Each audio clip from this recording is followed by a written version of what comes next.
Hey everyone, and welcome back to our channel. In today's video, we are going to show you how to create a slow motion effect here in Capcut.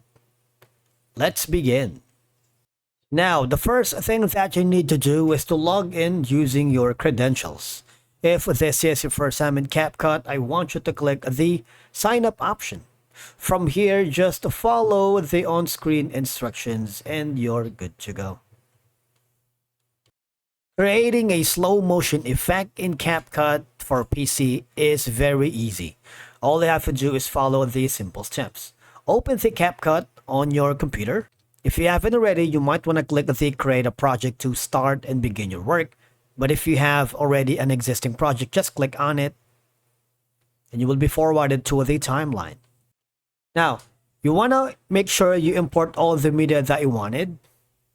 For example, the photo, text, images, and videos. If you don't have any video, just go to the library and you can add Capcut videos for you. But in my case, I'm going to be choosing this one. So you want to make sure that you are selecting the video because the photo doesn't have this speed. If you click this specific video that you wanted to create a slow motion, what will happen is you would have this option that said speed. And from here, we're going to select this one instead. Click the speed button. You have an option here that says speed wherein you can decrease the playback speed. Right now it's 100. 1% is going to be like the normal speed. If you reduce it to half, that would create a slow motion effect. All right, and of course you can adjust the speed for slow motion. You can put in the duration if you want for how long is it going to be in that kind of speed. For example, at this interval, you can also add a smooth slow-mo if you wanted, but that requires a pro. All right, and of course you can fine-tune that by using this option.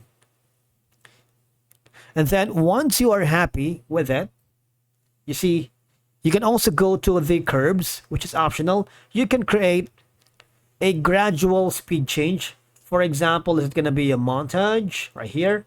If you click on it, you would notice that there is a montage kind of feel for the effect. All right. You can also add in a hero. You see that?